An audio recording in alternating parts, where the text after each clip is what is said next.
나누면서 왕을 바꾸어도라는 말씀의 제목을 가지고서 하나님의 말씀을 증거하도록 하겠습니다.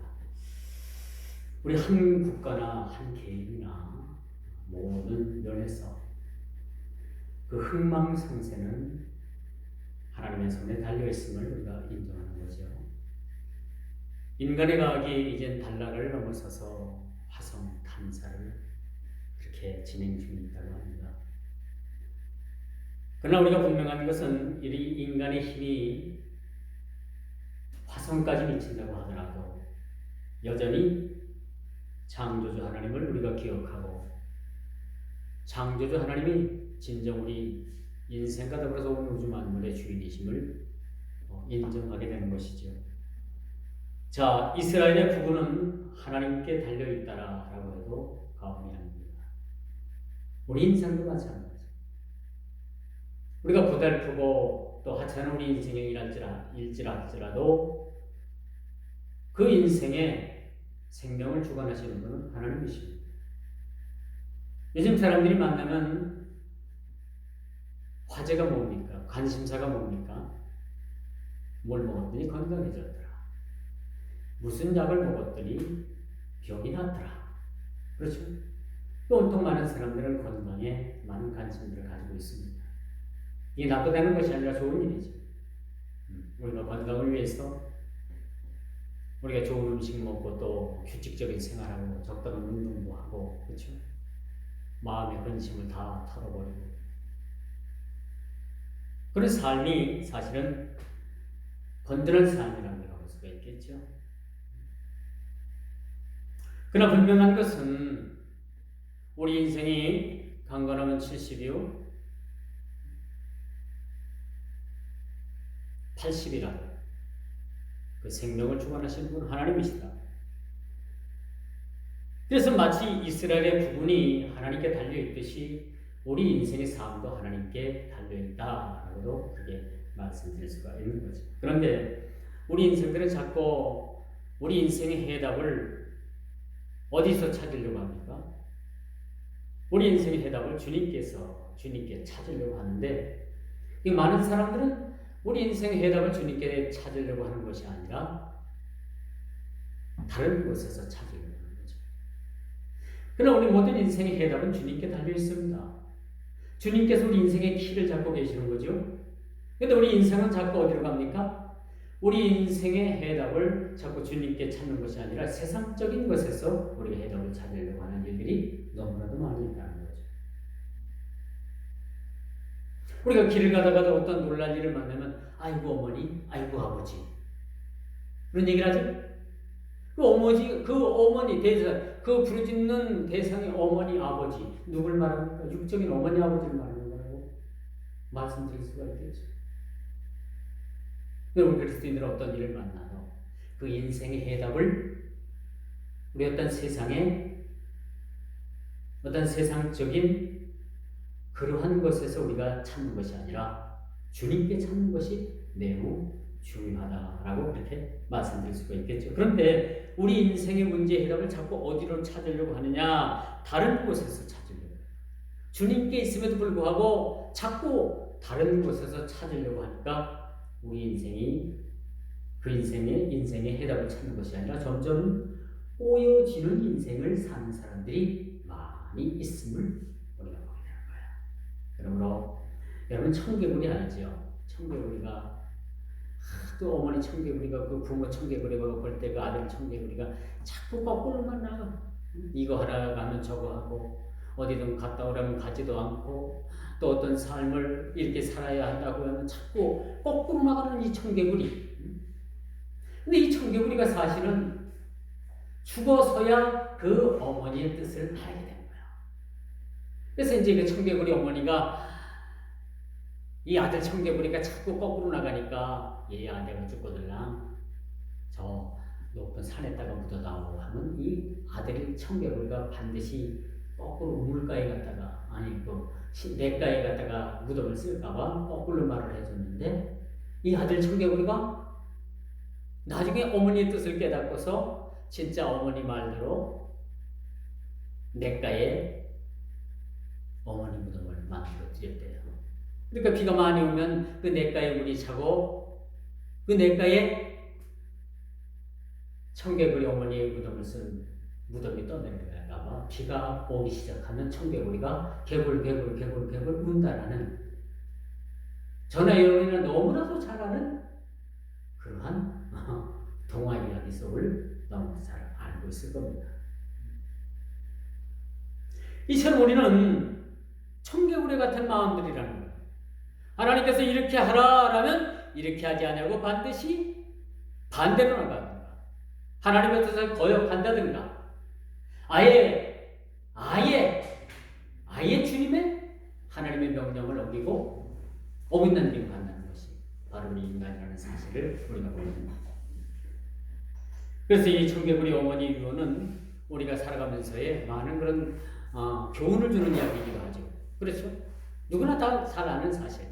근데 우리가 이런 사실들을 잘 알면서도 우리는 여전히 하나님을 거역하고 또 하나님께 뜻을 두고 거기서 그 뜻을 그 원인을 찾고 해답을 찾기보다는 정반대인 세상을 향해서 우리가 답을 찾고 세상을 통해서 해결하려고 하는 여전한 우리의 마음들이 우리 마음속에 그렇게 들어가 있다는 사실입니다. 그렇다면 어떤 삶을 우리가 살아야 되는가? 그것은 하나님의 다스림을 받는 것이 매우 중요합니다. 오늘 본문에도 마찬가지예요. 북이스라엘, 남유다 이 10왕조가 기록이 되어 있고 열거를 하고 또 어떤 왕조는 하나님 앞에 죄를 지어서 그 왕조가 끝이 나고 하나님의 심판을 받아서 다음 왕조가 들어서지만 여전히 왕이 바뀌어도 바뀌어지지 않는 것이 뭐냐? 바로 그들의 인생의 참 주인이신 하나님을 찾는 것이 아니라 세상에서 여전히 모든 문제를 찾는다는 것을 우리가 보게 됩니다. 그리고 또 인간이 하나님의 존재를 인정하든 인정하지 않든 하나님의 섭리 가운데 하나님께서는 역사 가운데 계시지만은 애써서 하나님을 부인하는 일들이 얼마나 많은지 모릅니다. 그렇죠? 여러분 세상에는 무신론자가 없다고 합니다. 신앙을 갖지 않는 그런 세계도 하나의 신앙인 거예요. 하나님이 없다라는 그런 신조 그런 믿음, 그런 허구된 것들을 믿는 것, 그 자체도 사실은 신앙인 거죠. 그런데 하나님께서는 우리 인간 누구에게나 다 신앙심을 심어줬어요. 하나님이 있다라는 것을 누구든지 이 보편적인 은혜를 통해서 알게끔 만들어 놓은 거죠. 그렇기 때문에 누구든지 하나님을 부인할 수가 없는 것입니다. 그렇죠?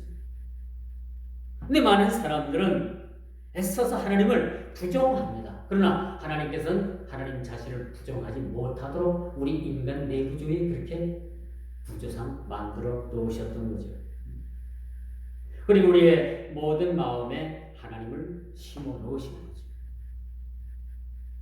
가장 중요한 사실은요, 내 고집으로 사는 것이 아니라 그분의 다스림을 받는 삶은 인생의 가장 귀한 축복이라는 거죠. 여러분, 복 중에 복이 뭡니까? 복 중에 복. 하나님을 인정하고, 그렇죠? 하나님의 섭리 가운데, 하나님의 뜻 가운데, 그분의 말씀대로 우리가 살아가고, 그런 삶을 살아가는 것이 가장 우리 인생의 복 중에 복인 것이죠. 여러분, 한번 병원을 가보십시오. 병원을 가보면, 우리가 건강이 얼마나 중요하다는 것을 우리는 깨닫게 되는 거죠.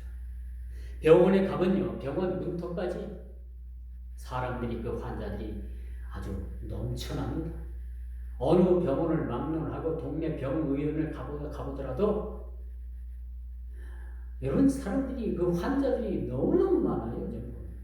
그걸 보면서 우리가 이처럼 건강하고 또 우리가 또 병원 신세 지지 않냐고 이렇게 살아간다는 것이 또한 하나님 앞에 얼마나 이것이 큰 복인가라는 것을 우리가 보게 됩니다.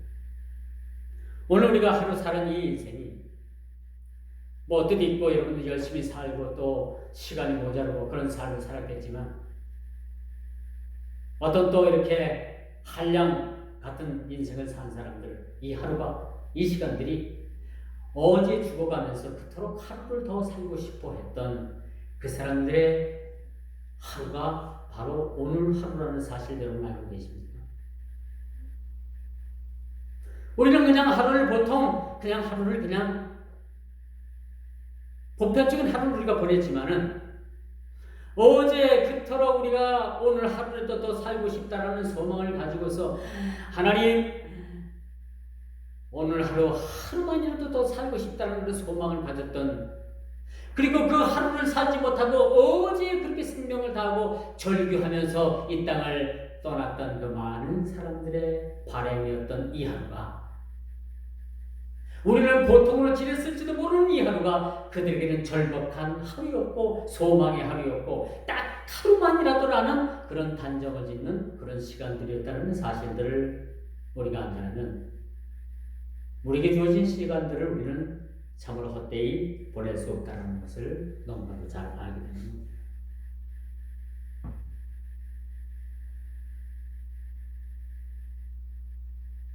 그러므로 우리가 오늘 본문 말씀을 보면서 참 북이스라엘이나 남유다나 이 왕들을 세우면 뭐 하나 좀 제대로 된 왕이 없고 모두가 다 우상을 섬기고 하나님 앞에 범죄하고, 이게 하나님 보시기에 볼 땐 참 이거 누굴 세워야 되는가, 이거 계속해서 이거 왕을 세워야 되는가, 그냥 내버려 둬야 되는가, 얼마나 많은 고민을 하시겠습니까? 그래서 여러분, 오늘 왕들이 이렇게 연루되어 있다는 것은 우리에게 특별한 의미가 있는 거예요. 왕하면 한 나라의 국가의 수반이고 대표적인 인물 아닙니까? 왕은 하나님께서 세우시는 거죠. 이렇게 세운 왕들이 하나님 앞에 범죄함으로 이 왕들이 잘못하는 이 행위 때문에 백성들까지 하나님 앞에 범죄한다는 사실이에요. 그래서 우리 소위 옛말에 윗물이 맑아야 아랫물도 맑다라는 그런 이야기가 나오죠. 남유다나 북이스라엘이나 이 공통점은 그들은 왕으로부터 하나님을 배척하고 무시하고 배반하고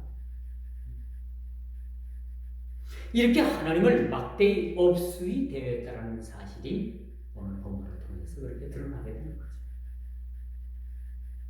이 왕들뿐이겠습니까? 오늘날 많은 사람들이 하나님을 인정하지 않으려고 하는 사람들이 무조건적인 핍박을 하고 무조건적인 그러한 기독교를 폄훼하는 자들에 비해서는 그런 날마다 하나님을 어찌하면 하나님을 폄하할 수 있을까? 어떻게 하면 하나님을 욕하고 죽을 수 있을까? 요구하는 아니죠. 여러분, 요즘 인터넷상에 안티처치라는 그런 블로그나 그런 무슨 모임이나 그런 데 한번 들어가 보십시오. 난리도 어쩌면 그렇게 하나님 앞에 그런 쌍스러운 욕을 하고 있어요. 대단하죠.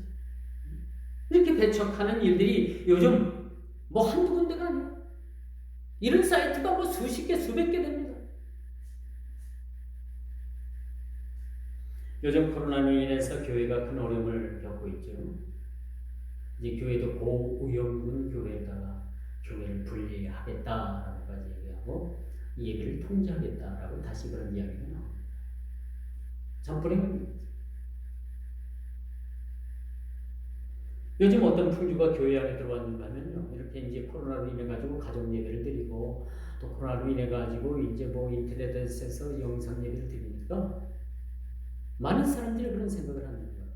야, 뭐 꼭 교회 가서만 예배 드릴 필요가 있는가? 그냥 집에서 잠옷 입고 예배 드리고 씻지 않고 예배 드리고 얼마나 좋은지 모르는데요.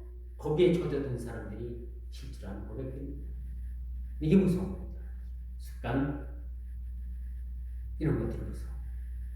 뭐 텔레비 앞에서는 헌금하라고 얘기를 하지도 않지요. 뭐 잠옷 입고 나와서 앉아서 예배드린다고 누가 모르는 사람 없지요. 그렇죠? 씻지 않고 예배드린다고 해서 누가 모르는 사람 없지요. 텔레비전 앞에서 예배드리면서 집안일하고 설거지하고 어떤 것도 다 하고 예배드릴 수 있다는 그런 편리한 장점, 그런 습관, 그런 것들이 사람들에게 들어왔다는 거예요, 이미. 그래서 기존 교회 한 30% 이상이 지금도 교회를 나오지 않는다고 합니다. 그래서 물어보고 전화해보면은, 뭐 교회 가서 그렇게 예배 드릴 필요가 있나요? 뭐 집에서도 드리니까 은혜 되더라고요. 우리 목사님 계속 말씀 듣는 것보다 뭐 텔레비에서 들으니까 더 좋은 말씀 나오고 더 은혜스럽다라고 그런 식으로 얘기를 하고 안 나온다는 겁니다. 이 코로나 하나가 교회의 환경을 이처럼 이렇게 바꿔놨습니다. 놀랍죠?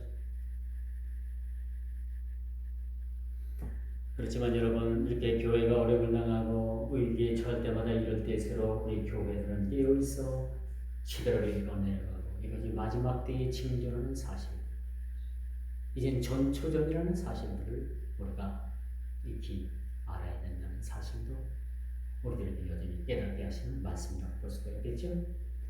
전모 목사라는 사람에 인해서 교회가 오늘날 많은 욕을 먹고 있습니다. 전도를 하면 전모 무슨 암흑의 목사, 하나님도 까불면 죽는다는데 뭐 당신들 뭐 그런 하나님을 어떻게 우리들에게 전할 수 있겠어? 우리는 그런 하나님 믿지 않아요? 그런 식으로 하나님도 까불면 죽는데요. 이걸 우리가 하여튼 어떻게 해석을 합니까? 이건 목사의 입에서 나올 말이 아니죠. 이 사람은 신학도 모르고. 근데 이 양반이 총신대학교를 얼마나 욕을 하는지 몰라. 우리 교단 신학교 총신대학교를 얼마나 욕을 하는지 몰라. 왜 그러나 했더니 전에 총신 시험을 봤는데 3번을 떨어졌대요. 3번을 떨어지고 뒤로 돌아서고 나서 그때부터 욕을 한다는 거야. 지금도 욕을 하고 지금도. 이게 신호적으로 들어간 사람들.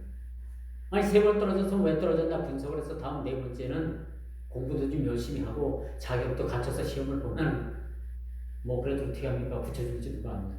근데 3번 떨어지고 나니까 그때부터 학교에 욕을 하고 이렇게 학교 욕을 하고 그냥 뭐 입이 이렇게 거친 사람이 하나님과 까불면 죽는다는 말 거침없이 그렇게 내뱉는 말. 여러분 그 사람 마음속에는 하나님이 좀 있다고 생각하지 않아요. 그렇지 않겠습니까? 하나님을 두렵고 떨리는 마음으로 우리가 생각한다면 어떻게 하나님을 까불면 죽는다는 얘기를 우리가 사심을 없이 할 수가 있습니다.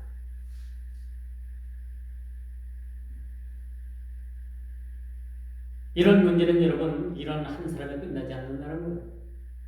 요즘 보면 이 불특정 다수인들에 의해서 이 만연된 이 죄악상의 문제입니다.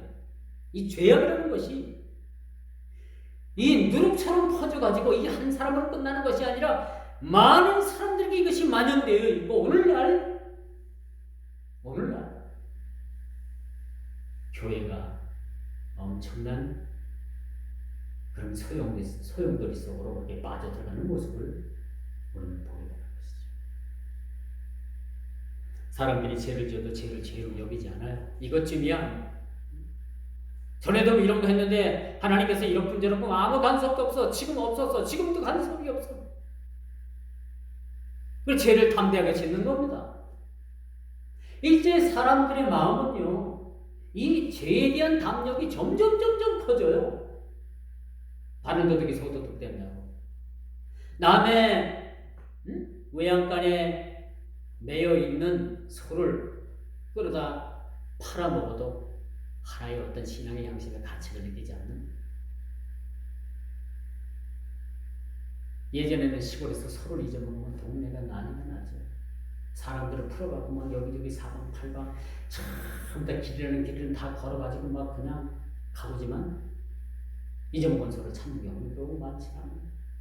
요즘같이 사통팔달 뭐 교통이 발달된 시대에 소 뭐 그냥 추럭으로 실어다가 외진 곳에 가가지고 전부 다 뭐 소 한 마리 각 뜨는데 뭐 30-40분이면 다 각을 뜬대요.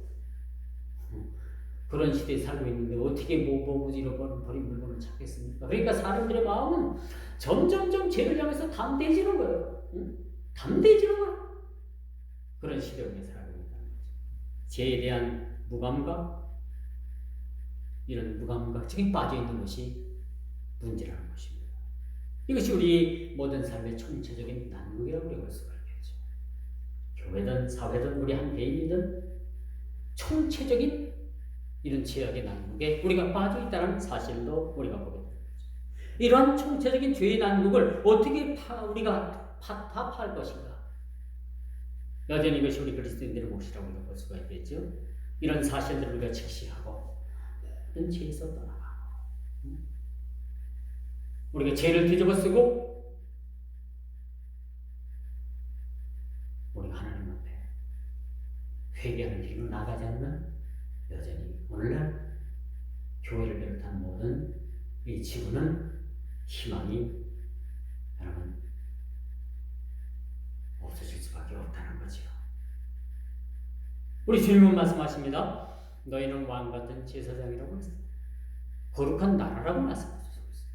그런데 우리가 왕같은 제사장의 삶을 살지 아니하고 자꾸 어긋난 길, 죄의 길, 이런 길로 우리가 이런 수렁에 빠진다면 하나님께서는 더 이상 이스라엘이 희망이 없다라는 메시지와 더불어서 오늘 사는 우리에게도 마찬가지로 희망이 점점점 사라지진 않는다라는 그런 참 높아신 어린 마음으로 우리가 바라볼 수밖에 없다는 거죠. 그리고 이제 마지막 세 번째, 이것은 피할 수 없는 하나님의 심판임을 우리가 알아야 되는 거죠. 죄에 대해서는 여러분 제가 자꾸 열거했지만 죄에 대해서는 반드시 하나님의 심판이 있습니다.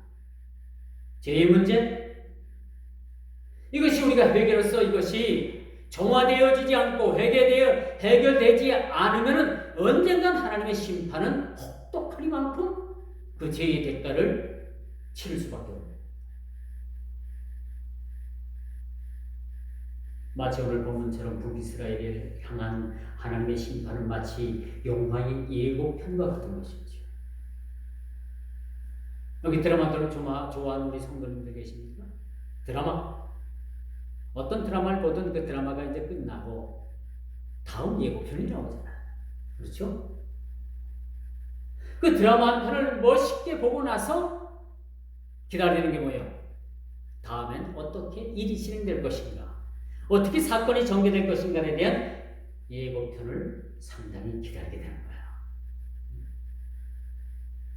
이것은 마치 북이스라엘을 향한 하나님의 심판은 마치 예정된 것처럼 영화의 예고편과 같은 것이라는 것입니다.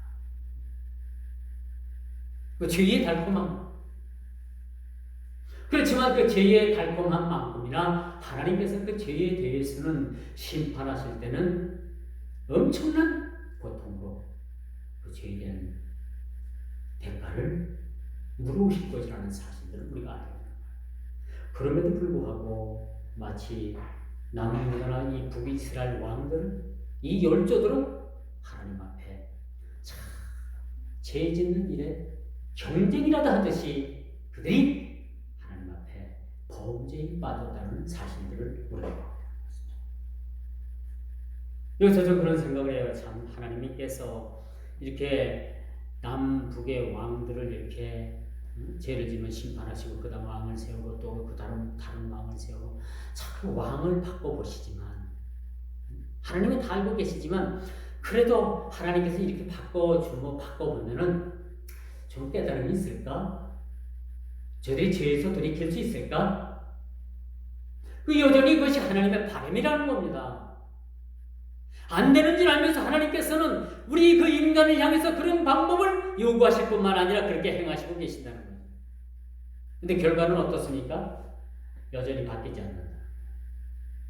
여전히 그 죄에서 떠날 줄 모르고 여전히 그 죄의 미혹에 밤새는 줄 모르는 삶을 사는 백성들을 향해서 하나님께서는 경고하시는 거죠.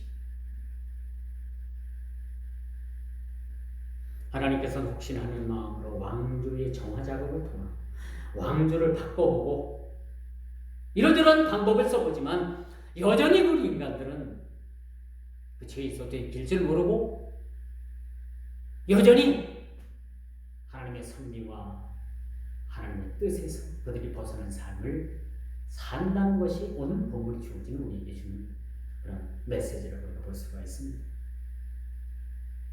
신앙은 결코 하나님의 부흥의 기대치를, 이들의 신앙은 결코 하나님의 신앙의 기대치를 벗어납니다. 오늘날 우리도 마찬가지입니다. 하나님의 기대치가 우리 성도들을 향해서 하나님은 우리들에게 대한 기대치를 가지고 계십니다.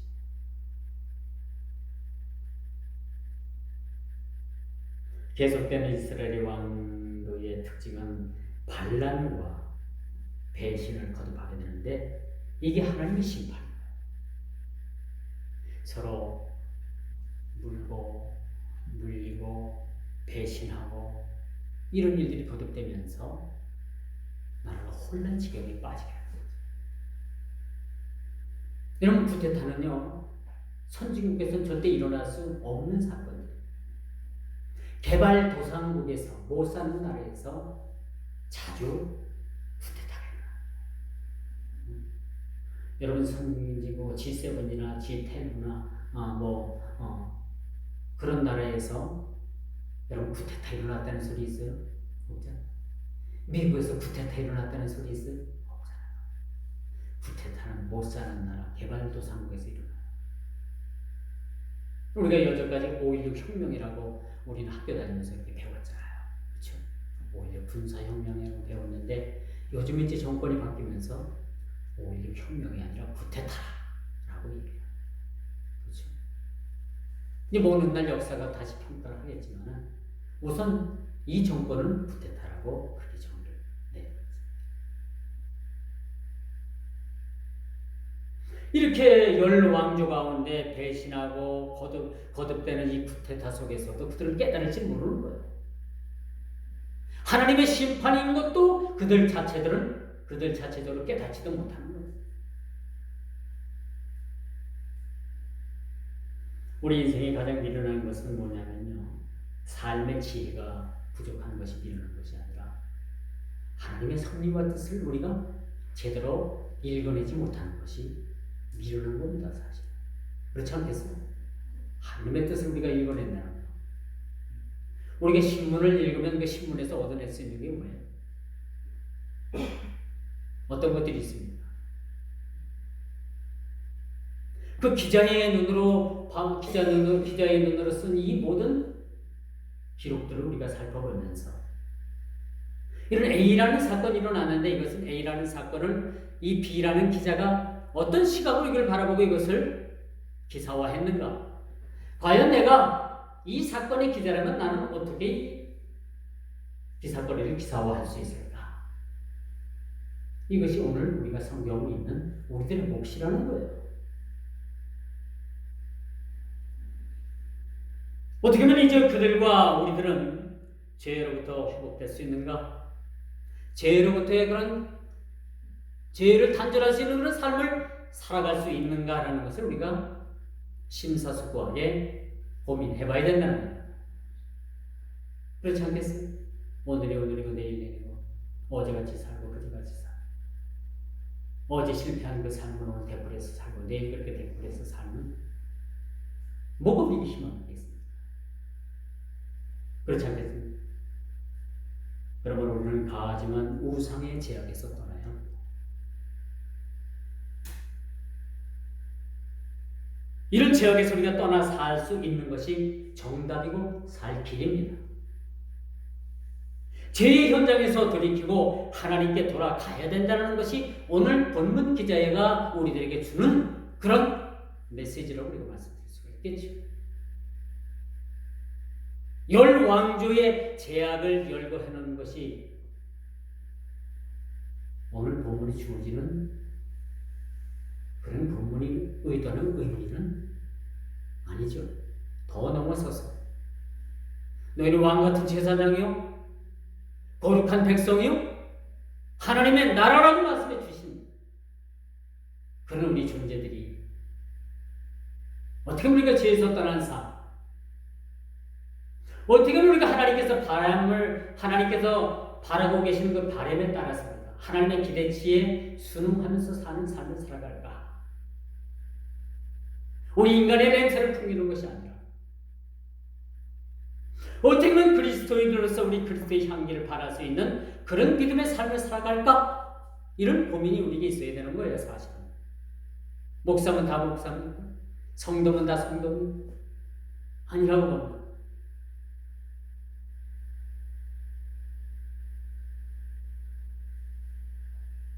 가증한 우상의 제약에서 떠나서 살 수 있다는 것.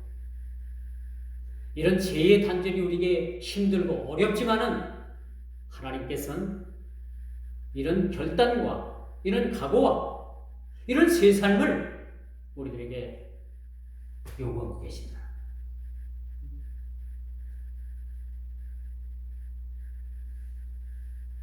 이제 말씀의 결론을 맺습니다. 북이스라엘의 역사는 흑의 역사라 해도 그렇게 표현해도 틀린 말이야. 우리가 예수를 믿기 전에 아무랬던 우리 모든 인생이 이와 같이 우리 한 개인의 역사가 흑의 역사의 삶이었는지도 모릅니다. 그렇다면 오늘날 우리가 믿음의 신앙인으로서 우리가 하나님의 자녀로서 하나님께서 우리를 향한 하나님의 희망의 기대치가 어느 정도인가라는 것을 우리는 우리 스스로가 우리의 바로미터를 바라볼 수 있는, 확인할 수 있는 그런 우리의 모든 믿음의 신앙인이 되어야 된다고 말씀드릴 수가 있는 거예요. 나의 신앙의 바로미터, 내가 지금 어디까지 와 있나? 하나님의 기대치에 순응하는 그런 기대치의 삶을 내가 어느 정도 살아가고 있는가? 하는 것을 우리가 우리 스스로를 돌이켜 봐야 된다는 겁니다. 이건 우리가 구원을 받고 아니 받고의 문제가 아니라 성도의 삶으로서 반드시 우리가 체크해 나가야 될 삶이라고 말씀드릴 수가 있는 것이죠. 또는 우리가 감추고 싶은 현실도 있을 겁니다. 잊고 싶은 부끄러운 일들도 있을 겁니다. 그러나 이것을 우리가 감춘다고 되는 일들은 아니고 하나님 앞에 우리 모두를 다 내놓고 우리 모두를 총괄하게 내놓고 해결받는 것이 훨씬 더 은혜요. 그것이 하나님께서 우리를 통해서 바라시는 그런 기대치라는 사실이죠. 많은 사람들이 죄를 죄로 여기지 않습니다. 무감각해지는 시대에 살고 있습니다. 제가 이 며칠 전에도 말씀을 드렸습니다만 여러분, 옳고 그름의 문제를 따지는 것이 요즘은 아니에요. 네가 옳고 내가 옳고 이런 것을 따지는 것이 문제가 아니라 내가 어떤 것이든지 그것을 대해서 내 기분에 좋으면은 오케이, 좋은 것이고 아무리 좋고 아무리 그것이 진리고 우리가 받아들여야 될 그런 생명줄이라도 내가 싫으면 노가 되는 거예요. 받아들이지 않는 겁니다. 그런 감성의 시대에 우리가 살아가고 있습니다. 이제 진리의 시대, 진리에 순응하는 시대에 옳고 그름을 우리가 따지는 문제에 그런 시대를 이젠 우리가 넘어서고 지나서 내 기분에 내가 좋으면 좋은 거고 아무리 좋은 것도 내 기분에 나쁜 것이 나쁜 것이 되는 거예요. 그런 시대에 우리가 살아가고 있습니다. 사람들의 가치관이 바뀌고 있습니다. 생각하는 것들이 바뀌어지고 있습니다. 이렇게 여러분 무감각하고 무질서하고 진리의 기준이 지게 표석이 옮겨지고 경계석이 그렇게 옮겨지는 그러한 시대를 우리가 맞이하고 있다는 사실을 우리가 기억해야 합니다. 어떻게 살아야 되겠습니까? 어떤 기준으로 살아가고 있습니까? 지게석을 옮기지 말라고 하나님께서 분명히 말씀하십니다. 차라리 저는 그런 생각을 해요. 인간의 우리 고통의 문제가 의식주 문제라면 차라리 좋겠어요. 응? 의식주 문제라면 차라리 좋겠습니다. 그런데 그게 아니고 하나님을 무시하고 제각기 살아가는 막 사는 인생의 길에서 라는 점에서 이건 대안이 별로 없다는 거예요. 이게 문제라는 거예요. 이게 문제라는 거예요. 차라리 먹고 사는 문제라면 이게 어느 정도 문제를 우리가 좀 해결해 보겠지만 현 정부가 집값을 잡겠다고 여러 번 지금 부동산 정책을 내놨는데 이명박 정부 때보다도 거의 뭐 7, 80% 집값이 뛰어버렸어요. 박근혜 정부 때보다도 50% 이상이 뛰어버렸어요. 그리고 어떤 규제를 하냐면 전 집을 사는데 대출 1억 5천이 넘으면 무조건 대출을 안 해줘요. 그쵸? 1억 5천 끼고서 뭐 집을 사고, 예전에 뭐 다 손들 그렇게 해서 집 샀잖아요. 못합니다. 그러면 돈 있는 사람이 집 사고 파는 거예요. 이제 앞으로 그런 시대다. 돈 있는 사람은 더 좋은 세상만 내고, 그렇게 저축하고 아껴가지고 집 좀 한번 마련하려고 보니까 은행에서 대출 창구에서 막 씁니다. 대출 안 해줘요. 대출 안 끼고 어떻게 집 삽니까? 서민들. 이건 뭔가가 좀 이상한 거 아니에요? 완전 실패한 거야. 완전.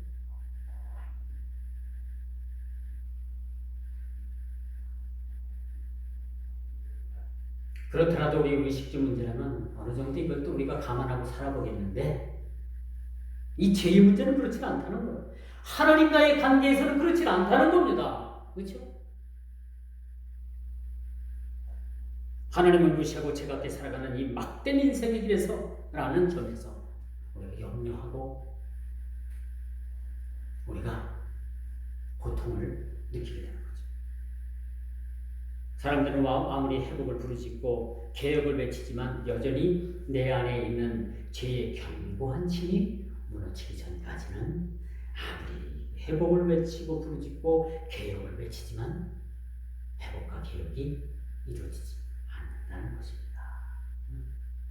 이번 우리 교단 총회에서 목장기도회가 주제가 바로 우리를 회복시키소서라는 시편 60편 1절의 말씀을 가지고 저희들이 2박 3일간 그렇게 기도하고 그렇게 부르짖고 그렇게 하다가 왔어요. 우리를 회복시켜 주소서. 기도 제목이었습니다. 우리를 회복시켜 주시는 것은 어떤 물리력이 아니에요. 어떤 세상의 거대한 만물 세력에 의해서 우리의 회복이 이루어지는 건 바로가 아닙니다. 우리 회복은 하나님의 분별하심을 기다릴 때,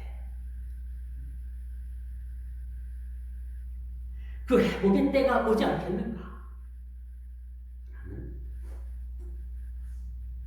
비상한 말씀. 우리를 분별히 여겨 주옵소서, 우리를 회복시켜 주옵소서 라는 정답이 이미 나와 있잖아요. 이 말씀 가지고 우리가 붙들고 기도해야 될 줄 믿습니다. 기도하겠습니다. 주님 감사합니다. 귀한 시간 함께 해주셔서 오늘 이 이스라엘 남유다 북이스라엘의 열왕조의 그런 무지막지한 그런 죄악을 하나님께서 더 이상 보시지 아니하시고 심판하시고 그들 스스로가 배반케 하고 모반하게 줍니다. 그들 스스로가 자멸할 수밖에 없는 그런 심판을 하나님께서 내려주셨음을 우리는 보게 됩니다. 오늘 사는 우리도 마찬가지야. 하나님, 우리가 죄에서 돌이키고 우리 순수한 믿음의 신앙이 하나님 앞에 다시 한번 회복되어 줄 수 있도록 하나님께서 긍휼을 베풀어 주옵소서. 예수님의 이름으로 간절히 기도드리옵나이다. 아멘.